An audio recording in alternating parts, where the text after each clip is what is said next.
Hello, everyone. Welcome to Real Talk. Yay! If you've never been here before, I'm going to do a quick explanation.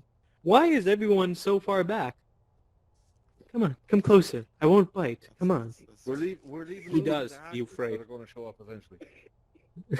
I think they're already I in was the trying. corner. I'm worried about what's happened to the gender balance there. So, Worrying. welcome, everyone.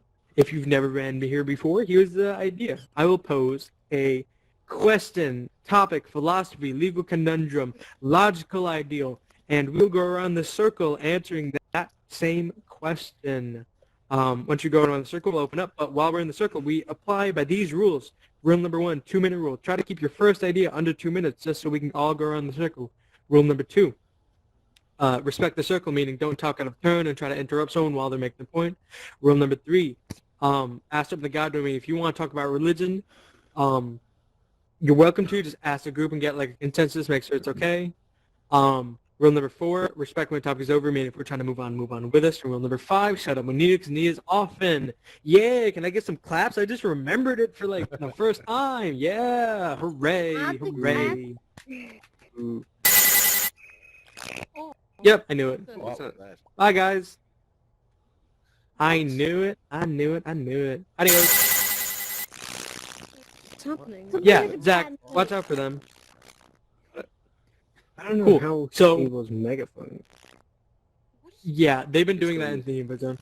For people who don't know, we've had a string of trolls come in, and it's been pretty bad. If you see people who like look kind of sketchy, message Zach or Grimsby. They're usually in 2D mode, and they usually say some pretty nasty stuff.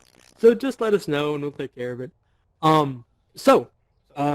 Everyone's getting ready. Everyone finding a seat. We're gonna get started into our first question, which is, when does blame end?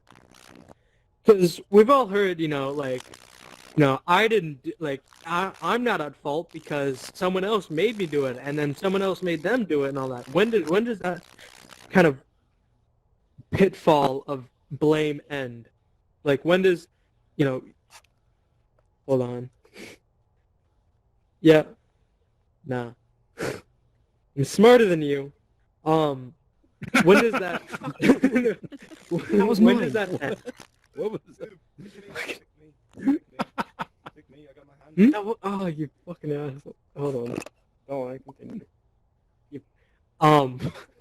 So when does that fall end? Like when does, you can't stop blaming, are your parents at fault for everything you do because they're giving birth to you? Like, when does blame end? Ginsby. Oh yeah. Okay. Well, there's that famous saying, right? I can't remember which president said it, but it was something along the lines of the Megaphone buck yourself. stops here. Megaphone yourself. Oh shit. Goofy. I mean, not swearing at all.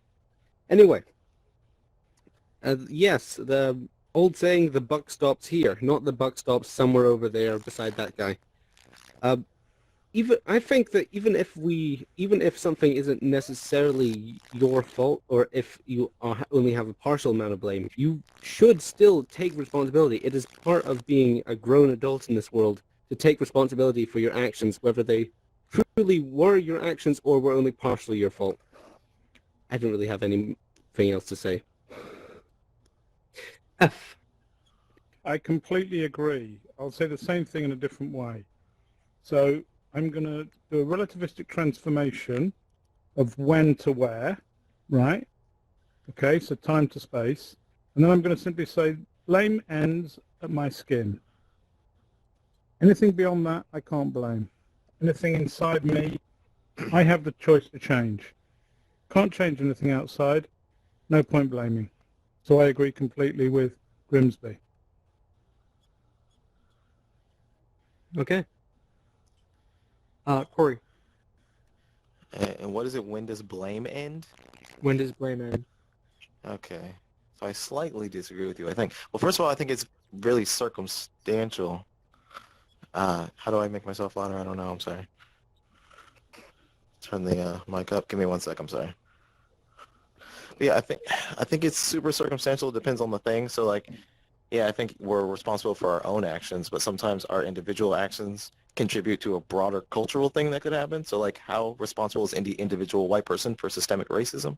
At the individual basis, probably not a lot, but there's a bunch of, I guess, accumulated small things that can contribute to a larger, broader social issue. So yeah, it depends on what you want to define as blame, I guess, or yeah. So like defining where the line is, like your personal blame versus a larger one, it's very difficult to do. Is my point. Hmm. I think I remember correctly. We asked the question, is following orders, like about that, like the Nuremberg trials and all that. Man who slaps keyboard. Yes, you. Yeah, okay, but, so like, it's not about, it's sometimes about the parents, but it's like, oh my gosh, I don't know how to explain this. Like the internet sometimes. Like, it's not always the parents. It could be the parents. Just, what kids could do on the internet?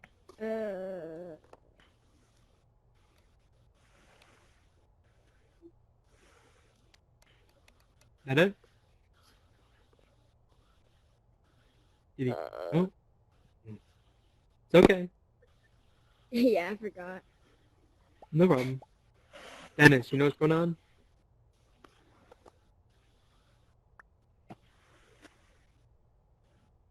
Hey, man. Hey, man. You know what's popping? You know the question? What's the question? When does blame end? When does life end? No, when does blame end? Like when does, blame end for a person? If I break something, is it my parents' fault for birthing me because it led up to the events of me breaking the pot? Whoa, Like, that's deep, man. I don't know. You don't know? I really don't know. No problem. Michael Jordan. Blame. When does blame end? Yeah, good question. I got in here late, so I haven't had... I just heard the question for the first time. Where does blame end? I mean, it's universally thought that blame ends at the top. Someone's got to take the blame. He's back. So I'll just say my personal opinion, I Take guess. care. All blame ends when all blame givers are dead. I'll my personal opinion on something to pass because I don't really have a good point to make, but I think blame ends at a person who's willing to accept it. And I guess that comes maybe from more of a working experience.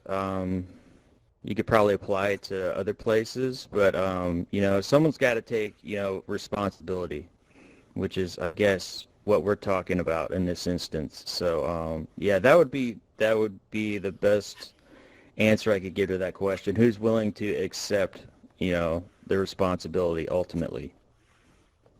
That's it. He's in Popper. So I think blame ends, or blame should end, as soon as it causes a person to start rejecting accountability for themselves. So it is okay to blame. Things happen. There are events in your life that weren't caused by you, and it's okay to point to those causes and say that those causes weren't caused by me. But despite that, it's so important that a person can see that and still say, well, it falls onto me, or it falls onto the person to become responsible and to step up, even if they blame something else. And so yeah, I just think it's okay to blame, but just once you lose accountability for yourself, that's when blame becomes toxic for yourself. And I think that you can translate that to a lot of what's happening these days, All right, who's next? Is Sorry, talking it to me? Madden right now. Yeah, Brandon. it me? All right. Yep. Like Michael Jordan and Zip Popper just said, I think that blame is sort of an excuse. I think that you should just take complete ownership. But like Zip Popper said, some things just happen. Some things are out of your control. Like, you can't blame yourself for the weather. You can blame the weather for being crappy, but things that you can control, I feel like you should just take complete ownership and you shouldn't look for something to put a blame on. But that's all I got to say. Yeah, that's it. All right. Ownership. Sheldon. I had thoughts about wanting to parse out the difference between awareness and contribution, because I think there are some muddling issues. But I'm going to keep it simple and with this. To borrow what has been previously said, I would phrase my position as saying blame ends with those individuals who have both the awareness and the power to make the alterations that is in best interest of others. Okay. So, Katrina. Wait. Sorry. What do you mean the doors are closed? If you leave, you will not be able to get back in here. Nobody else can join. Okay, good to know. Okay, sorry. I was just... They took care Okay. of the trolls a couple days ago. It's been months, man. No, we Sorry went to for- that party where they monitored the trolls and took care of them. Isn't that Yeah, that was over? there's That no way happened? to help that, man. There's Dear God, no way that of getting happened. around it. Yeah. Sorry for disrupting. sucks. Just wanted to clarify. Rum. Well, Katrina. Oh, okay. So I'm not going to pretend like I know what's going on because I just got here. I thought it was a really interesting question, though. I think I was coming in the door just as I heard someone say something about blame in regards to systemic racism, but his question is more just blame in general. Like, when does it end for, like, period, with multiple types of situations? Am I correct? Yeah. Okay. Yes. Well, yeah, I don't know. I really relate to this guy over here in the blue. I mean, what he said made a lot of sense to me, and I was kind of thinking the same thing, which is once you acknowledge whatever accountability you hold to whatever happened, and if you can start to either not continue to contribute to that problem, then I feel like that's fine. I don't know. I mean, he made a really good point, and I guess I would have had to hear the question from the beginning, but it is a really good question. I think it applies to a lot of different subjects, so I'll just leave it at that. Alrighty. Hold Yeah. stock. Oh, you just got muted. There you go. Oh, Oh, It God. happened again. Am I good? Am I good? Give it a second. There you go. Now, there we go. Right. Cool. Well, hi, everyone. I've listened to all of you speak, and I've agreed with every single one of you. You've all said pretty much the same thing differently, but brilliantly. I think blame ends where responsibility begins would be a good way to sum up what they all just said. I think, hopefully. So that's my answer to that. Blame ends where responsibility begins. In an ideal world, like, the parents don't get blamed for a child that's responsible enough for its actions. We had this discussion a couple of sessions ago. I don't know if you were here, Ravens, but when does responsibility begin? And I remember. one argument was that as soon as you can understand the reasons for the responsibility and you have the ability to carry it out. Yes, response able, like F said, yeah. Yeah, response able. Yeah, that's right, F. Yeah, you put it perfect. So I think that's where blame ends. Where responsibility begins. Right. Randomly. So I would say that blame ends where the majority's opinion would be.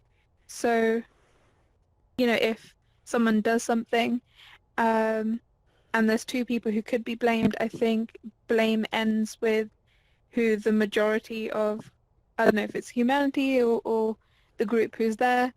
But yeah, that's it. All right, Mello. Okay. There we go. Fine. So I would say blame ends. So what we really have is a problem of scope. In any sort of project, you have, you have to pick. Okay, how much do I care about, or how much? Well, that's probably a poor way of phrasing things. But how you just because you drive your car doesn't mean you know exactly how the engine works, et cetera, all the way down to every aspect of society. If people were to try and moderate and figure out what they want to do about every single aspect of society, that would just be undoable, unsustainable from, what humanity is capable of, each one of us. So while I do think it is possible, or it is, you should do what you can with what, let's see, how do I word this correctly? I want to say this the right way. You should do what you can with what your moral values are. So say you have a specific value set, right? We all lie somewhere in between totally selfish, taking care of ourselves, and forgetting ourselves and taking care of only other people, Mother Teresa style, right? So you have to find what part on that line that you belong on, and stick with that. That would be what I would say. I do not think it's sustainable to go full, the other way. That's just not how humans work. We operate within a certain scope. We can't take care of everything. So that would be my answer. I know it's probably not the most popular one, but I say what I think, not what's popular. Anyway. Okay. Bye. All right, Turtle Toad. Okay, before I start, I just want to say, everyone's speeches, everyone's ideas are really good, but I partially disagree. I think, in a way, it is the parents' fault. If they no matter what way they bring you up, it's gonna, you always think that, because they're your role model, they're the people you have to trust, because you don't know who you can trust. But at the same time, if the child, okay, so let's say the parents bring them up wrong, it's the child's decision to carry on that life, or it's their choice to change, it's your choice to make them, wait, can I restart, sorry. So the parent brings you up, in their way. I'm really sorry. I feel really pressured because there's so many people here. No problem. You good, man? Can I take a breather? You can just pick up your headset a little bit and forget about everyone. Yeah, take your time, Okay. man. Should the moon naked? No, I got it. Okay, so It's all good. Anyway. no matter what, No pressure. no matter what way the parent brings you up, it's the child's decision to carry on what their parents teach you. But you can also choose not to do what they do. So I can't explain it. Does that make sense? No, it does. It does. Yes. Okay. Yeah. Okay. Right. And so I think mainly it's okay. I think I got it simplified. It's the parent's fault, but the child can break free from that manipulation, if that makes sense. Hmm. Okay, thank you. All right, Davey. So where does blame end? What I believe is the question. I got in here a little bit late, but that's what I understand. It comes to, I believe that blame should end where Of course, the passage of time does help, but I do believe the blame should end where where respect for the person lies. Like, you blame somebody for, I don't know, shoving you down the slide at a playground. If you respect them and they're your best friend, you don't blame them for doing that. It's just a fun little joke. But if this is the 5th time they've done it and they laugh at you when you fall down the slide, of course you're going to blame them and get upset. And that blame will stay with you. It's that bullying decreases the respect for the individual. So there's a phrase I like to go by. They may not remember what you did or say, but they will always remember how you made them feel. And you have to give the respect to someone to earn respect in turn. And I feel that process is long and slow, but it is the right process in order to not keep a blame or have a beef with somebody that lasts forever. Well, that's all from me. Okay, now's the time where we open up. Where if you want to disagree, agree, comment on someone's point, or challenge someone to ritual combat, now is your time. The rule here is speak first to be spoken over, so take initiative and go for it. You will be amplified as you start speaking, so just go for it. I think everybody agrees pretty much. So. Yeah, Wait, I can wanted I? to make. No, it's all right. I mean, I think. Oh, me? Oh, I just wanted to make a comment. Oh, I'm sorry. Are you talking? I'm sorry. Oh, you're good. Go. I think his name is Turtle Toad, the one in the black.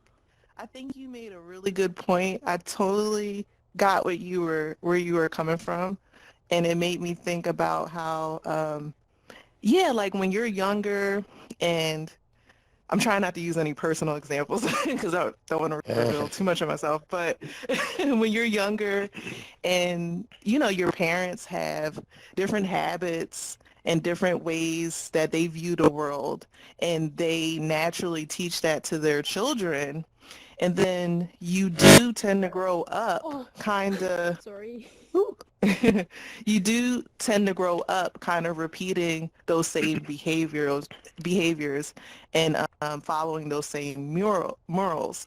But once you do learn, kind of like what they say, when you know better, you do better. Once you are aware that maybe what they were teaching you wasn't exactly right, or maybe times have changed and you know, you might know a little bit more about the world than maybe what they were learning in their time. Now you have a choice. Like you said, now you have a choice to either continue to do what your parents taught you, or to take what you've now learned and make the choice to do better. So, like I said, I think you made a really good point, and I think everybody kind of said the same thing, where it's like once you become aware of what is going on and you know better, now you do have a choice to do better. Because I feel like I can blame a lot of things on my parents, but now that I'm an adult, now that I've kind of learned the difference between right and wrong, it's now up to me to choose to be a better person. I feel like I can no longer blame my parents because now I know better. And if I choose to do what my parents taught me, not to say that what they taught me was negative, but if it was something negative, now I'm making a choice. It's no longer me doing something and me blaming them, because now I know better. So what he said made a lot of sense in that way. I think I connect with the blame situation, unfortunately, when it comes to my parents.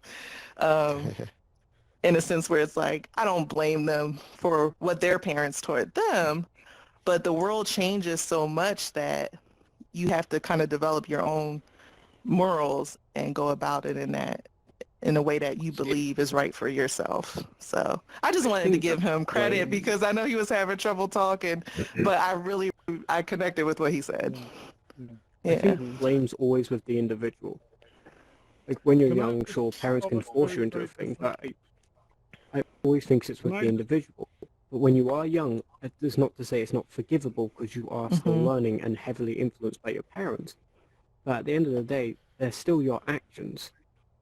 We still blame stuff on animals, even though they're not aware of the negative effects they have. Right. Randomly True made a good point here, though, where everyone up here was talking about righteous blame, like idyllic blame, and blame used properly. You mentioned mob mentality and how blame can really be used as a horrible weapon, and there's that other ugly side to it that I don't think anyone else really mentioned. I mean, where does that stop? That seems to have no limit whatsoever. It doesn't care where it should stop. Yeah. The mob when you said the majority. Can I just lob a really random grenade out here, right? Okay. So when we start blaming our parents, okay, and bear with me here, we start with an assumption that we didn't choose our parents. Suppose your mind existed before you were born and chose among the candidate bodies around a particular body. Is it possible, I'm lobbing out a grenade here, is it possible that from a previous life you chose your parent to match? No, it is not possible. Agree. Why not? But Why also, not? like even if I took what you said, even if I took what you said as a like presupposition, you could still say that your parents, in their ephemeral self, chose who they were going to be, and by proxy raised you again. So it's kind of it's reductio ad absurdum. I'll give you It's one recursive. example right here, and this debunks your whole theory, right? Why would anybody choose parents that beat and rape them? Why would they do that? Why would anybody choose parents that abuse them? And they may not have known the consequences of the choice they were making at the time. But you would know if you're going into a so then you couldn't be blamed because you didn't know the choice. So what's the point of choice? You should be blamed. My point is that it's easy to blame the parent. Easy, right? When you're a child, blame the parents, right? Yeah? But you can turn it round. What I'm saying, look at it in a metaphorical way. In a certain way, the actions of the children make the parent that they have as well. No, bullshit. The parent is not can't claim to be influenced by a child when they're at that age. Of course they can. Of course they can.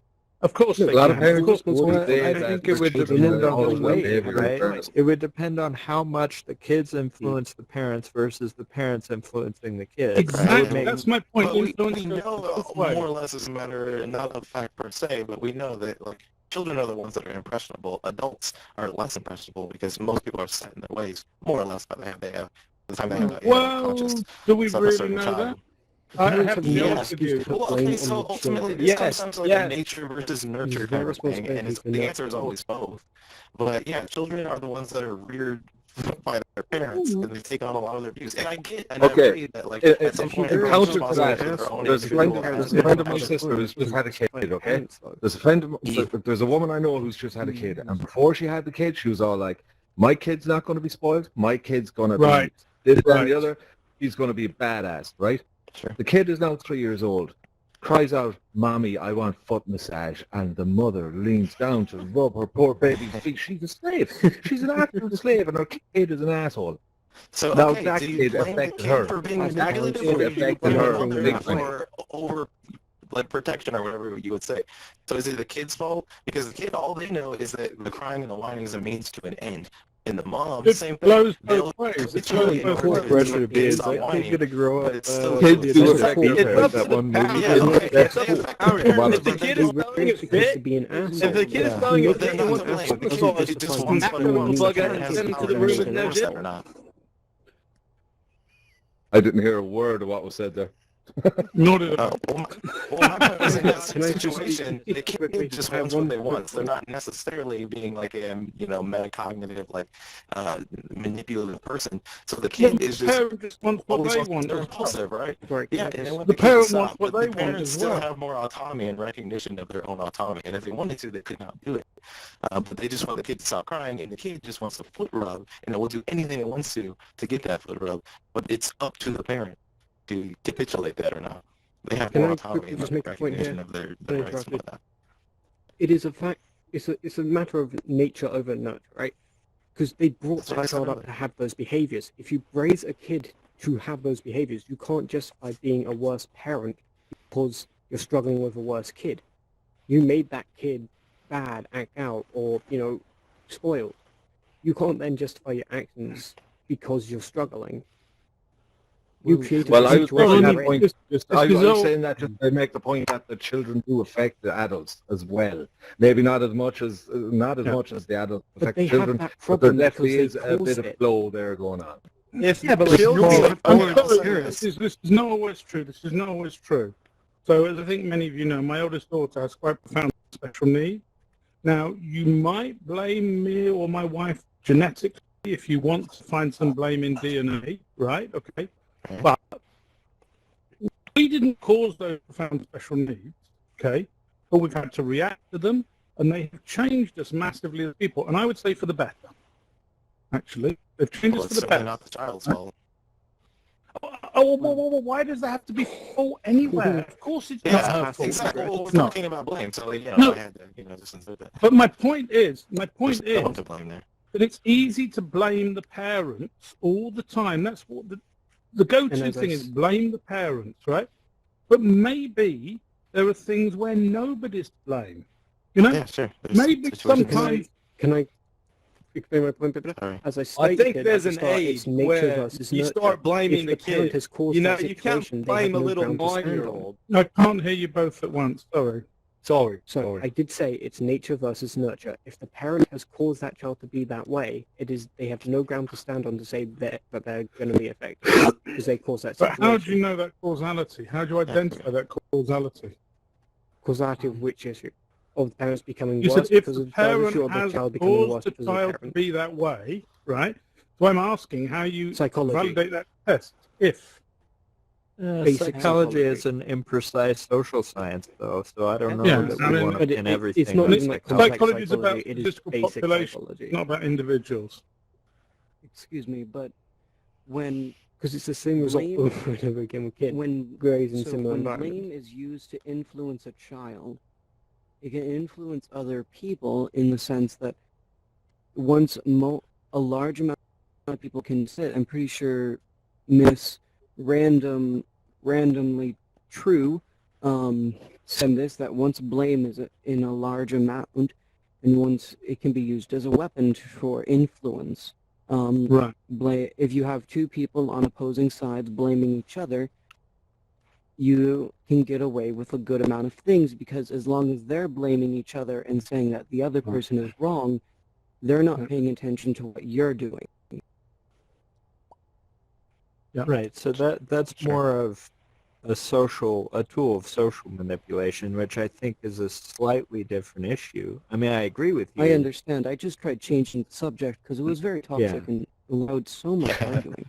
But Oh, you I have agree. to. I was- Another I like way a you've nice not. view Another way you've not, because I think anybody who has a child will acknowledge that children are some of the best hardball negotiators you're going to find.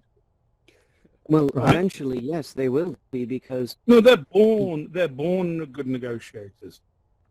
They're born hardball good negotiators, right? well, psychologically, yes, because our brains are programmed to hate the sound of a crying child. During torture methods, the CIA and FBI would routinely play crying babies over intercoms to torture people. Also, a pig's main 'Cause it- defense system. They squeal like hell if you try to pick them up. Because the brain tells you you got to stop that and try to make that child happy. Yeah, right. And with children, there's always that But layer the problem of, is with that, oh, go ahead. the child will never and react. to not stop crying. And that's where you get the terrible twos, and after the terrible twos, you have to stand your ground. Because brain acknowledges that they are not a baby anymore and they can independently handle themselves. That is where the discipline, where the discipline of becoming a parent involves the negotiation of the child negotiating to the parent or something begins. Right. So to summarize your point, where does the agency come in? Where is it? Right. At what age do you switch from dependence to agency? I feel like you alluded to that, right? Because you have the terrible twos where they're more or less not even quite self-aware. They just kind of are screaming for what they want because they want it. That's all I know. But at some I point, think you can get a children develop, self-awareness and whatever. I mean, I can't speak for sudden because I don't have memories, but I Sure, have but even when you brought up the foot massage or whatever example, like there's a point at which the parent capitulating the child is reinforcing a negative behavior, if it is indeed a negative behavior. But prior to that point where a child can take responsibilities for itself, really the parent's just trying to ease the child. But once the kid can take responsibility for his own actions, then they give into it, and they're just reinforcing a bad behavior. And that's the cultural rather than And the if the natural. parent does not That's the stand nature. their ground after the terrible twos, when the child realizes that their actions have consequences, that is when you're getting into the territory of spoiled children. Exactly. Right, but also please recognize that, like, as anyone, I'm sure, there are fathers and mothers and et cetera in here who have dealt with children and understand that, nobody's born a parent, We sit in the circle and we say, It'd be interesting to have a show of hands. Who here actually is a parent? Because there are a lot of theory, but who's actually lived the practice? Not me. Brendan. I know better. Right. Okay. Wrap it up. So how many parents are there here? Where's Jimmy? Is it me and Brendan? Is that it? It looks like it. So then, I'll be honest with you, the rest of you know not of what you speak. Boo, disagree. Well, no, I'm sorry. First of all, you have no experiential having a situation. child, no qualification. It can got experience and experience only. It takes no effort to have a child. Give it to some people, it does. Some people struggle. Okay. But I could have said Just how to many of very you raised quickly a child. hop off the parent-child train. Katrina, you mentioned something about the differences Well, in the between context of the systemic conversation, we were talking issues about raising. and... Sorry, go ahead. I was just... You're a dad? I'm Goes not a that- dad, but I've raised a lot of kids because family friends bring them over all the time. Yeah, but Davey, you can give them back at the end of the day. I understand that. That is a massive... Doesn't it's a invalidate walk his step So can for you, children. it's just a lot And harder there's for some you. children I'm sorry, I who raise can't. their I'm sorry, I siblings in a can't sense, raise you you. know? I'm sorry, I can't. I can't. Well, have you I looked can't. at me? I'm not really the cream of the crop here, top cob and all that. That's an Iowan pun for you, top cob, corner cob. Like I said, he's got bad jokes. There are some children who, in essence, raise their siblings growing up because they might have, negligent parents or whatever the case may be. But also Completely what you were saying understand, yeah. about what did you say earlier? It was like, hold on. Oh, if you're not a parent, you don't have the experiential, data there or whatever. Which I can agree with in a sense, but child development is like I know it's sociological, but it's still pretty well understood. Like Noam Chomsky, flip the lid on that. There's a lot of literature out there regarding the development Yeah, of the there's human lots of mind. literature about a lot of things. Also, But when you've lived We're it, actually it's pretty different. much on the It's early stage of different. child. You've lived Wow. Like, in a sense, if you will, in a sense, it's kind of like when oh god, there's a troll. Whoever that is, No, kick him. F Mike Your is mic just is a little... glitching out. Yeah, acting out. Just mute and I think unmute. it's just broken mic. Who is it? Hey, so Is that better? Yep, it's better, I yeah. think there are just far too many factors. Oh, no, I you're hear- farting again. Ooh. I think Is it's that me? F, your voice is kind of farting. Voice flatulence.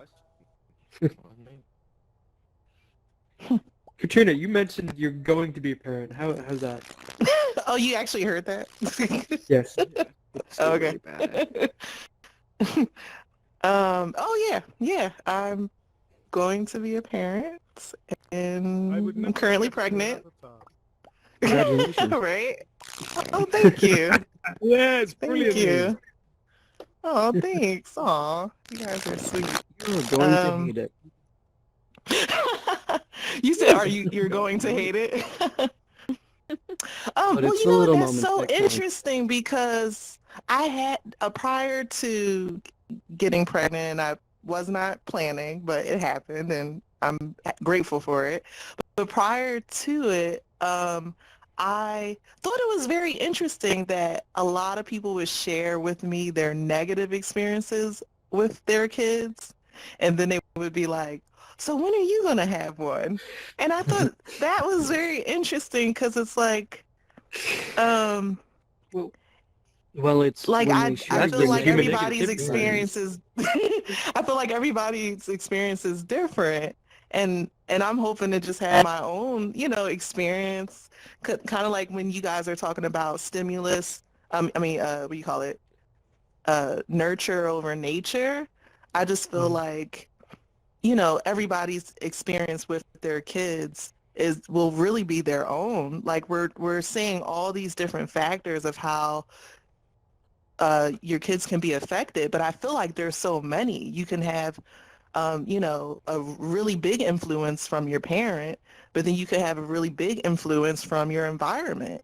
And now we live in a world where the internet, like, I have like a 1-year-old cousin who's like already on a tablet, starting and restarting his YouTube videos. So to say that like a particular age is when things tend to curve in a particular direction is really hard to pinpoint these days because the way that kids are growing up is really changing, Well, if it's any help, my father recently made a comment. My father has 5 children, 9 grandchildren, and he recently made a comment. wow. He recently made a comment at a dinner that Yeah. kids are fucking terrors. The only reason your child won't kill you is because they're too small to do it. So I have that to look forward to. I could take a child. Yeah. Just out of Regarding curiosity, the negative stories, I think there's 2 factors to that, which is like just negativity sticks in the human brain more than positivity, and also they Yeah. make better stories. Right. It's I know that is probably a way for people to connect and relate to other people. But it's funny when I talk to them, I'll be like, well, can you share me some positive stories? And they're like, oh, well, of course kids are great. And I'm just like, well, tell me, please, because, I keep hearing all these, I can't wait to get a babysitter and I need a break. And I'm just like, you know what? I have to block it all out and just kind of create my own experience of what. Think about soldiers that come back from war. They always talk about the fights and the battles and the horrible shit.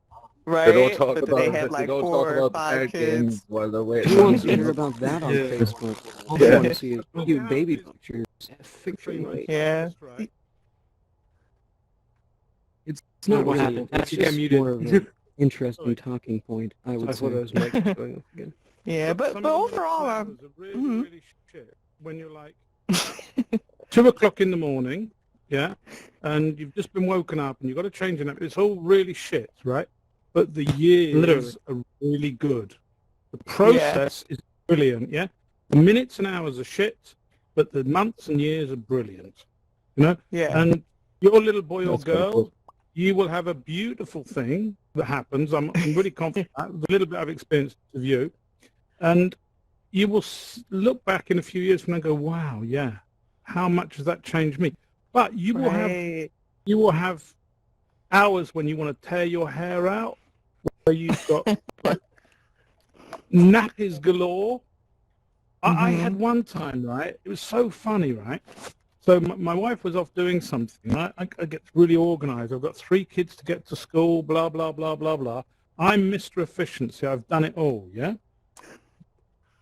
I've got a meeting at 9:30 in the morning I've got to get to. So I've got everything organized, drop the kids off, blah, blah, blah. My oldest daughter, I arrive at her school. Right? I think I've done this really, really well. And one of the bus drivers goes to me, why isn't she wearing any shoes? Right? I mean, I took her all the way to school, right? She didn't say, I've got no shoes, Daddy. because she's not that vocal. And I was in such a rush about getting everything else, I forgot to put shoes on her, right, you know? But Yeah. that's like you really shit and you go, oh no, I've got to go to a meeting now, I've got to drive the bloody blah, blah, blah. But the relationship you get is wonderful, Yeah. you know? And now, of course, we laugh at that as a family, you know? So you'll have Yeah. exactly that. You'll have exactly that, you know? All the Yeah. parents tell you when they forgot the shoes. They never tell you when they forgot the child. Oh, I have never done I've that heard yet. a couple I've of never done those that yet. stories. Yeah. And I the put GPS interesting trackers thing on them all. and the interesting thing about the nurture over nature situation is like people all, oh, is that coming from me? The No, it's buzzing? Oh, okay. And me and my husband are like so different. Like I'm like bubbly and happy all the time, and he, you know, like he likes like dark music and he has like tattoos and piercings. So we're really curious to see like how our child will come out, like whether it will come out more like my personality or his personality or like a mixture of both. So even like having this conversation about blame and how children grow up, I think that us being so different will be a really cool experiment to see how our child will take on two completely different personalities, you know, as far as like music and, you know, what we're interested in. And, you know, thank goodness our parenting skills would be very similar. But, yeah, we're just so different. So we're just really curious to see what will our child grow up to be like. Because I'm very similar to my parents in different ways. So you mentioned that you guys are different, sort of culturally. Yeah. If you don't mind me asking, like racially, or I guess a little bit more, are you the same or different in that regard, the same race, or? Wait, I'm sorry. Say that question one more time. So you mentioned how you and your husband were like kind of culturally different. He has like tattoos and piercings and whatnot, and listens to dark music, and you're not so much that way. Which is funny. It reminds me of one of my first loves and I. But are you different races? Is there like a cultural boundary there? No, we're both black. Okay. Okay, Yeah. gotcha. Because like I'm biracial. My And mom is white and my dad is black. So there was a very weird oh, kind of okay. like cultural difference there Yeah. growing up and seeing these two different sides of the Yeah. family. And they also were never married. And from the time that I was self-aware, I guess, or knew any better, they never lived together. So being at one person's house was a very different experience than the others, and things Yeah. like that. And so yeah, there's a lot of like who you spend more time with. That's a And, perfect example. Yeah, that's a Yeah. perfect example of you know, having two parents that may be very different Very culturally, different. and Yeah. either you fall in one direction or the other, or you're kind of like a split between the two. So that's why when we were talking earlier, I was like, there's so many factors. There's so many factors that could affect a child that I feel like even when kids are born and you're like, oh, my baby's such a good baby. They sleep through the night. They don't ever cry. Like my parents told me that I was like a really happy baby, like from the day I was born. And I was like, well, how did I just come out just super happy? Like what happened? But I guess people can get affected while they're in the womb. And it's like, it's funny, me and my husband, like we try not to like, if we have an argument about something like food, we'll like try not to be too loud. We're like whisper because we don't want the baby to be like, why are you arguing? That's a good idea. So just silly stuff like that. But thanks for your questions, you guys. It's funny, I haven't really told a lot of people yet. So you guys, it's like fun to talk about it because you guys are like not gonna run and tell them. Not real. Yeah. Right, like you have no one to tell that I'll be like, I heard through Altspace that She's pregnant. Did you see that? Like, it's crazy. I know, right? But, I have a question. Oddstock. So, Yes.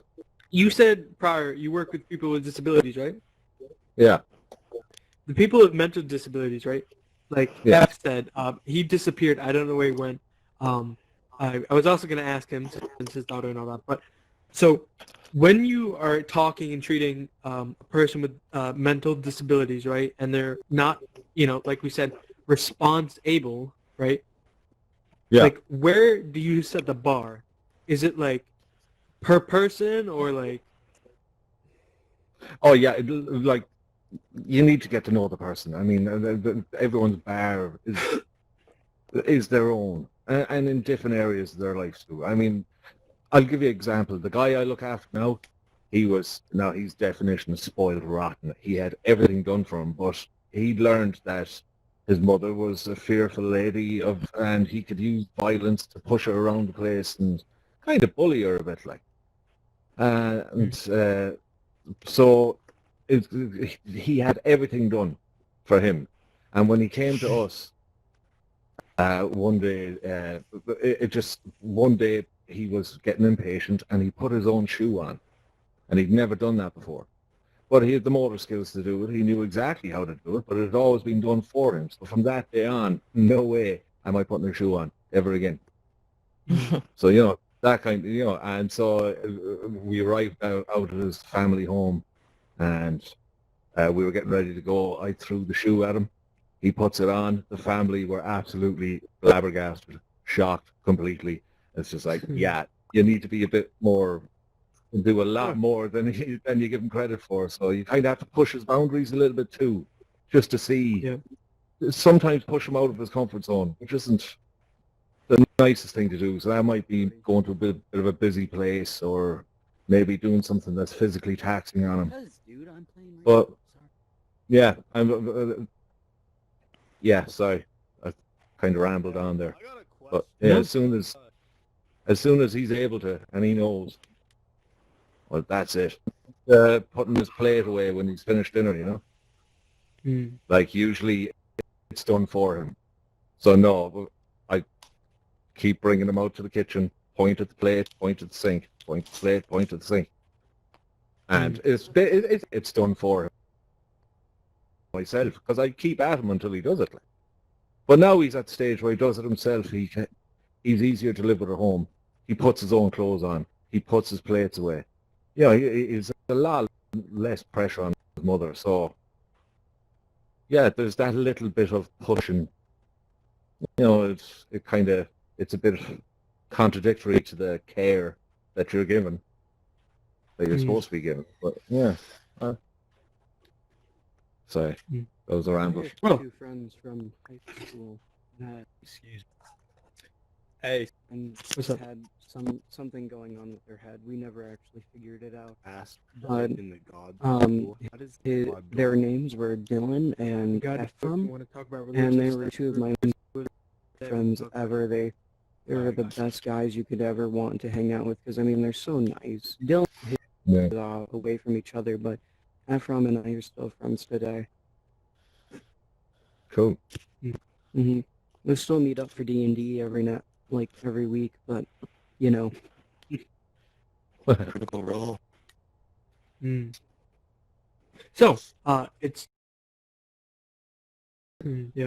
I think, and then I went to categories, and I went to meetup under rooms. Report that to the admin. Okay. Sorry. No problem. You can stay here. Don't worry about it. I just group. Yeah. Impossible right now. The event's meant to Yeah, be it should be closed. impossible. You're welcome though. You're welcome to stay. Yeah. Problem The with first time I trolls looked, going and then it on kinda popped up. today. Yeah. Yeah. It wasn't there the whole time. It kind of was there. It seemed like it was there somewhat tentatively going to this. I don't know. So, can I reiterate the original question, or We're- Yeah, okay, no. that works. We've only got one question and spend an hour. So, before we move on, I'd like to aid your attention to the side of the room and the back of the room, where you can find our YouTube channel, which the live recording of this will go on. So, before The whole time, it kind of was. Apple Podcasts or Google Podcasts, et cetera, anywhere where you find your podcast, you'll be able to listen to us on. Not only this, but our other show, Side Talkers Podcast, and our upcoming shows. And on the Discord, if you go on Discord and friend that Discord, you'll be able to join our server. And on that server, we pose questions, but our other talk to the community. We make announcements. We announce when the event goes live, and you'll be able to talk to us, and we'll be able to talk to you and all that, and you can give us ideas and stuff. And if you get kicked out of an event like this, you can just message us. We'll let you back in and all that. That's crazy how you got in. I'm going to tell the admins about that. Yeah, it's odd. So, we're just ready to move on. I don't think I need to explain anything because nobody else joined. Besides, still, it's pretty intuitive. Tell the admins about that. Surprise! I'll be cool. Got kicked out. As long as you're not a troll, do you? Oh, I am not. So, the next question is another easy peasy one. Can money buy happiness? Ooh, indeed. Oh, am I the first one for that? There's no one over here anymore. All right, give me a second. I need to dwell on that. Can money buy happiness? Well, you have to define happiness. Yeah, because, like, do you mean, like, living authentically and feeling fulfilled? Or some people are at least momentarily made happy by material objects. And some people only care about material objects, but some people care about more things than material objects, like experiences, traveling, seeing things no one's ever seen, learning things no one's ever learned, or, you know, somewhere thereabouts. So what do you mean when you say happiness? That's all I got, I guess. Well, okay. What I have to say, I think you're really gonna like. I think that emotion is predeterminate. No, I'm just joking. But what I do think though is that there has been studies on this where they'll look at somebody who, like, okay, they'll do two groups of people. I'm paraphrasing this a lot. I'm not like a science guy, but so they'll like take a survey of happiness levels of people that win the lottery. And then they'll check in with them a year later, and they'll do the same thing with somebody who had an amputation done or like became a paraplegic, and then they check on them a year later and they check their happiness levels. And what they found from doing these studies is that more or less your happiness level goes back to baseline no matter what happens to you. Ooh, I know what that's called. Regression to the mean. I mean, I would say that it's not predeterminate in like the philosophical sense, but maybe biologically there's a lot of influence on how we experience emotion. So I don't think money buys happiness. Here you go.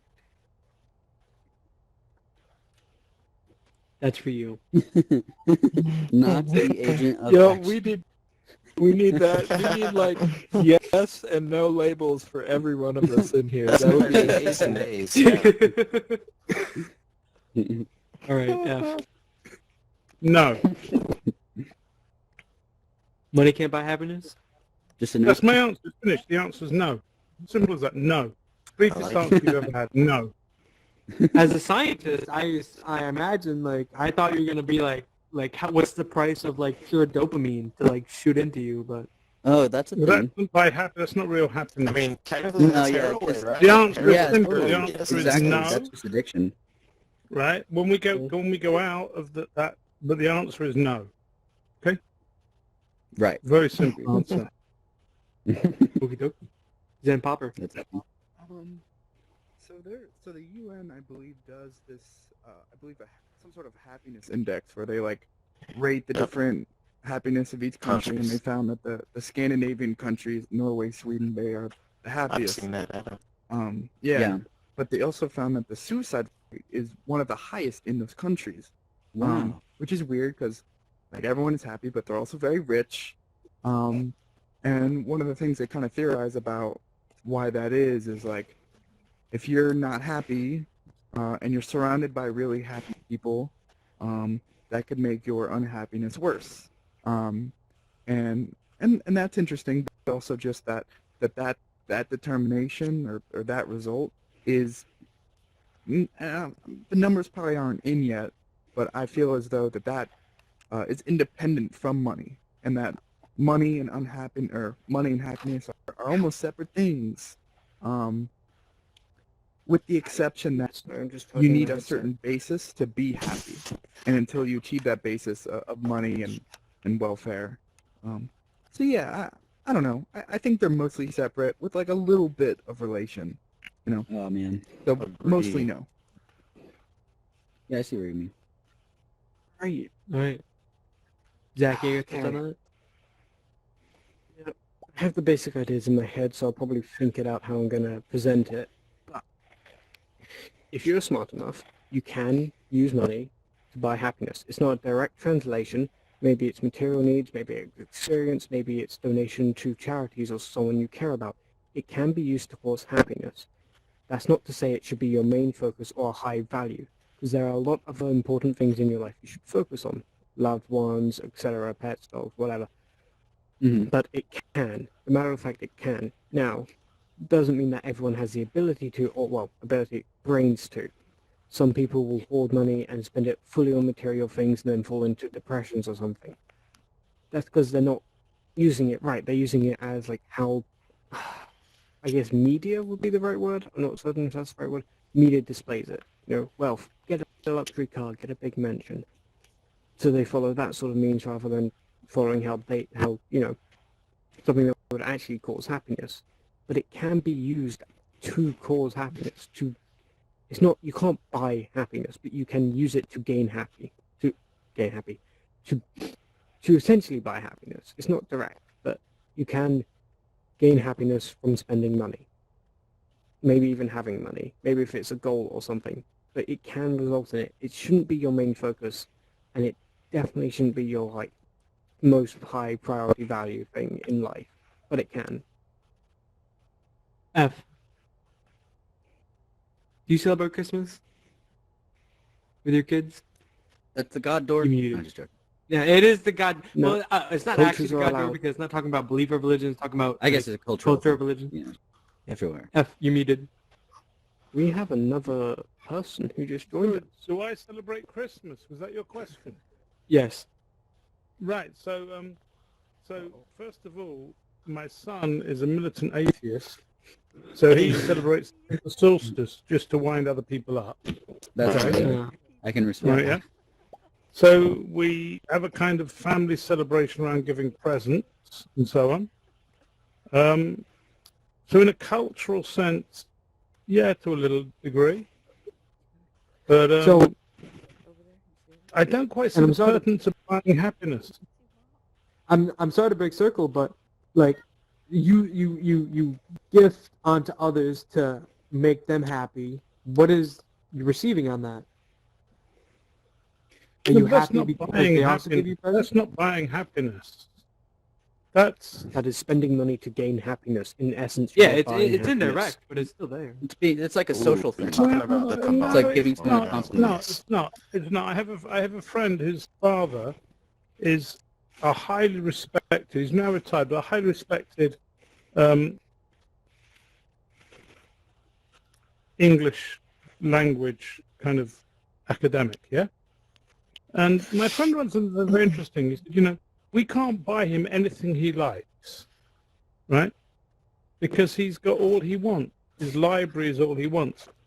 The thing he will like most is if I make him a piece of old rope, right? The money I spend won't make him happy, but the effort I go to will make him happy, right? And people tend to use money as a surrogate for effort, right? So I will be honest with you, I was a little like ashamed girlfriend. of myself yesterday because it was my son's birthday, and I didn't realize he was watching a movie in our sort of cinema room, and I could have gone and joined him. I didn't realize that my head was in work, and it wasn't that he wanted a particular movie or anything. He wanted that experience and time, right?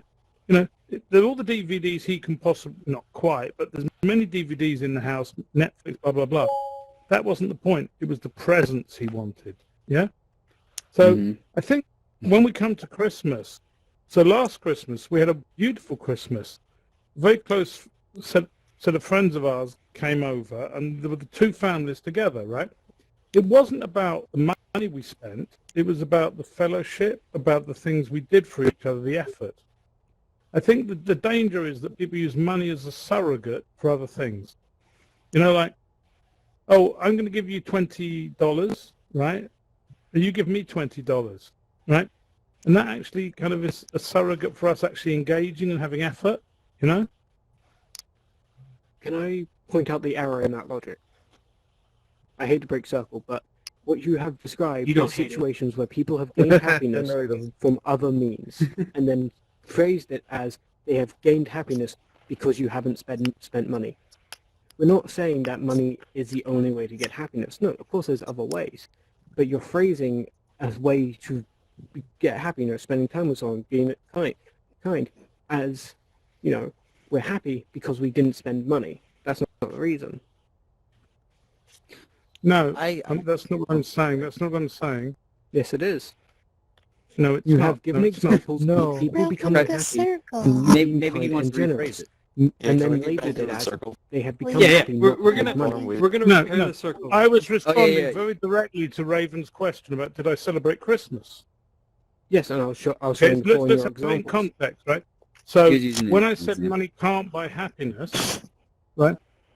I You gave think examples of when money hasn't bought happiness and labeled it as they're happy because you haven't spent money. no, I did not. I did not make that second step. I did not make the second step. What I You did did it was very respond. coyly, but that's what you did. No, I'm sorry. I Okay, responded to okay. Raven's very direct question: do I celebrate Christmas? Yeah, you're an And then you Let's went repair on the to talk about circle. how money doesn't buy happiness from that question. Did No, We can no. come back to that I during said the I the open celebrate discussion Christmas, part, but we should finish but the not circle. by spending money. I celebrate it by spending time and effort and engagement. And whilst you were talking Can I, about as a that, you were third talking party, about how money summarize doesn't what buy I got happiness from and giving Evan? examples. I'm not talking No, about you whether can't. you We're gonna celebrate fix the Christmas or circle. not. All right, whose I turn don't is know. it? Yeah, whose turn is it? It's Brendan's. It's okay. I think Brendan is literally under the table, too under the table to notice. Not only drunk and literally, I think he was under a table. Yeah. Honestly, I was, doing that. Just making that Okay, Alright. so money buy happiness. That's the question, right? Yes. Can money buy happiness? All right. I think it depends on the personal situation, right? You know, you have some people that are born unwealthy, right? And they could be born into a family. You know, their parents could love them. You know, if they have brothers or whatever the situation is, you know, everything could be great, but they could be poor as shit, you know? So what would make them happy? Money, right? But then you got people that are born with money, you know, rich assholes, right? And they get everything they want. They can live how they want, go where they want, you know, do whatever they want. But they don't have maybe the love or affection that the poor people do, you know, from the parents. You know what I'm saying? Yep. I think it just all depends on your personal situation. However, I feel like regardless however much money you have, you really won't be happy unless you're surrounded by people that think that, you know, have the same, you know, interests you do, you know, things like that. Money's not the only thing that's going to make you happy, but it definitely could help. That's what I'll say. Angel, we all know what makes you happy. Proud of myself. Yeah, I'd say that you couldn't just use money to make yourself happy, but I believe it could aid yourself in being happy. Because, like, I mean, we're not wealthy, but having at least some money that we can do what we like when we can makes life better than it probably would be if we were just poor as crap. It's true. So I feel like it can make things better. Money had a good time. Yeah. Sorry, inside joke. Katrina. Okay, I really like this question, by the way. It's actually been on my mind a lot lately. So I feel like I can really just only speak for myself. So of course, money can't really buy you happiness in a sense where there are things like time with loved ones and, you know, maybe even people who have passed on that you can't spend time with. Like money can't change things like that. but it does depend on what you value and how you can use money to attain those things. Like for me personally, freedom and security and the ability to like maintain my health are probably the three most important things to me. And to say that money can't help me achieve those things would be just not realistic to say that I can't use money to obtain those things. Facts. But when I think about people saying, does money make you happiness? Like I have taken time to put myself, like I do a lot of visualizing where I'm like, okay, when you have the biggest house you can think of and the fanciest house you can think of and all the clothes you can imagine and the nicest car you know that you've always dreamed of, I feel like I've put myself in that situation and then I'm like, okay, and then what? You know, like I've had like a really nice car, but then I'm like, okay, it's nice, but there's other things in my life that I feel like could be better that would make me happier. Almost kind of like what you said, Mark Skeezy. Like they say sometimes the human brain is always programmed to say, okay, well, how can I do things better? What next? How can I improve? So you're always going to be looking to better things. But I feel like we as humans do have the ability to be content, but it takes a lot of like self-awareness of like what is really important in your life. And like I said, the ability to maintain my health, freedom. I had a job where I got paid like pretty good, but I was really, really unhappy there. And so when I left, I ended up at first making like half of what I was making, but I was like extremely happy. So it was worth it to me because I had the freedom to kind of spend more time with my family and friends, and I wasn't super overstressed. So yeah, it really does depend on what you value. It depends on what you value and how you can use money to obtain those things. And that doesn't make you a shallow person. It really just means that, unfortunately, that's how the society is set up to where you can obtain these things through money.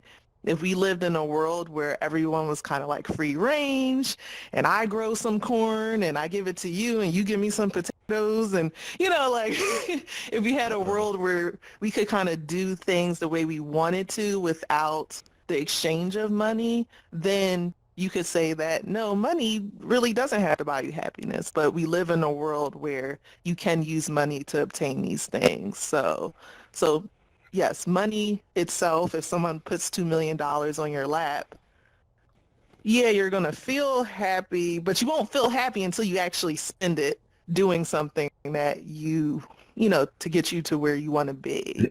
So I hope that I'm settling on one side, but it depends on what you value and how you use that money to obtain those things. Yeah, that's it. All right. Old stuff.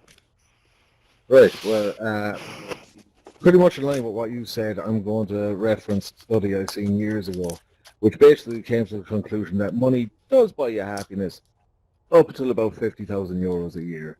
Then after that, the only effect it's going to have after that is if you have more than your neighbours. But the 50,000 pretty much gets you your healthcare and your bare minimum, you know, just your essentials, and that's what that refers to. So I find that a reasonable conclusion to come to. But there is one example I would love to give. Uh, the greatest thing that makes me happy in the world is music, and one of the best nights I ever had, friend's wedding, 200 people, right? It's just me and the guitar, everyone's really drunk, and I fucking nail it. I mean, I had that crowd singing their fucking heads off, going nuts for 2 hours. Best gig I've ever done. And I mean, the cute girls up the front are giving me nods and winks. I'm getting loads of free drinks. It's all happening, and then at the very end of that, I have no energy left. I just feel brilliant. And a barman comes up and gives me $250. Like, that fucking made me even more. Now, it wasn't the source of all my happiness, but it was still a nice, woo, yeah, like, Cherry on at the top. end of a brilliant night, you know what I mean? So, yeah. All right, Sometimes, masturbator. and look, Master you all blaster. paid for your headsets, and you're all pretty happy when they arrived at your door too, like, you know, so. That's true. Master blaster. Yeah, I definitely agree with old stock. I was gonna bring up that exact same thing, but I'm in the USA. The figure I've heard in the USA is 75K a year. Once you make that, if you make any more, it's really not going to make you any more happy. But one thing I definitely think it's worth it to mention is there's a really great TikTok video where they represent money where 1 grain of rice is $100,000, and they show you how much money some of the richest people in the world. They show you how much money Jeff Bezos has in terms of 1 grain of rice equaling $100,000. Yeah, I saw that. Yeah, and he has so much money, and there's no way it can make him any happier. He can't even spend it. Yeah, For people who without don't know, there's another analogy where if every step represents $100,000 on a staircase, most people are only like right below the first step, and then it's like 1% of people are on the third step, and then Jeff Bezos, it would take you like a week to get to his step, walking up the stairs, something like that. I can't remember the actual analogy, but it was something close to that. He's the most expensive divorce in history and still came out the richest man in the world after that.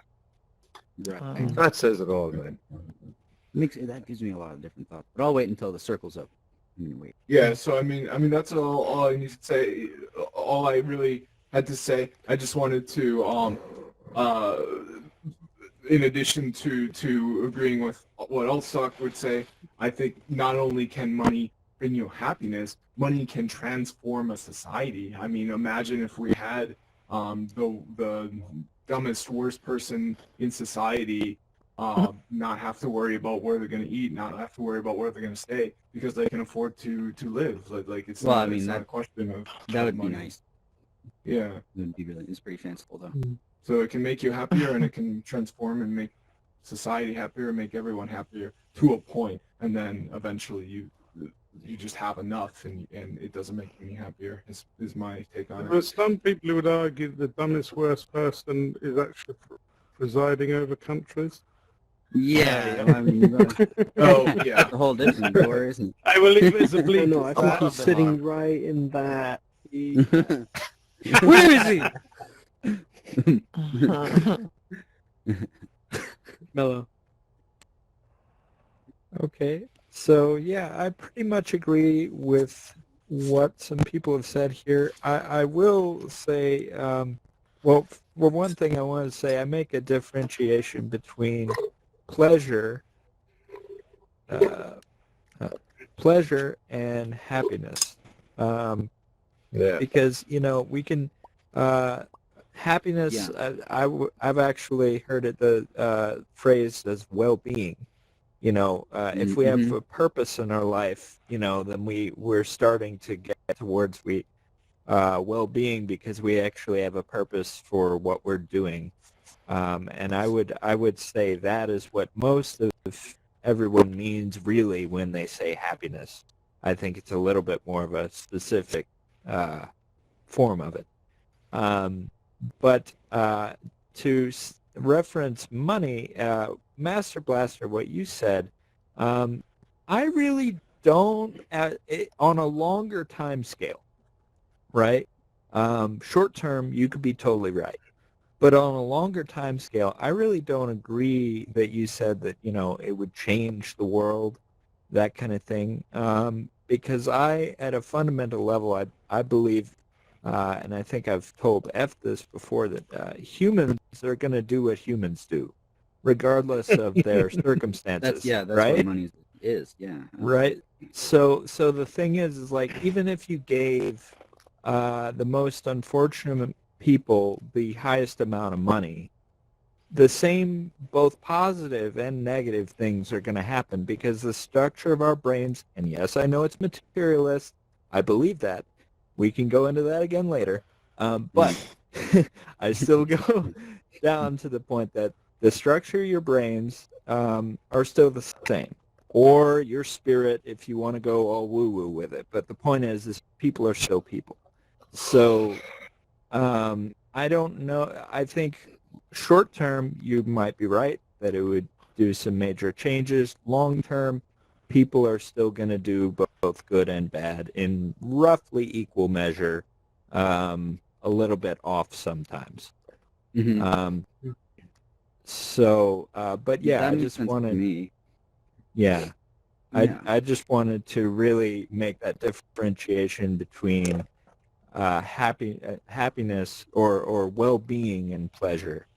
The Aristotelian word is eudaimonia is really where I'm getting that from. Anyway, otherwise I pretty much agree with what everyone said. So now would be the time when we open up, but it's done. It's over. I'm never coming back. It's done. No, I'm kidding. The event is over, and it's now at that time where I have to leave you. You're gonna This be has been okay. fun. This has It's been gonna very be fun. okay on your own. You can continue talking. You're leaving the nest, and it's a little scary, but it's gonna be okay to have conversation without me. To just not have me moderate every word you say. It's gonna be okay. My battery's about to die, so it's perfect timing, actually.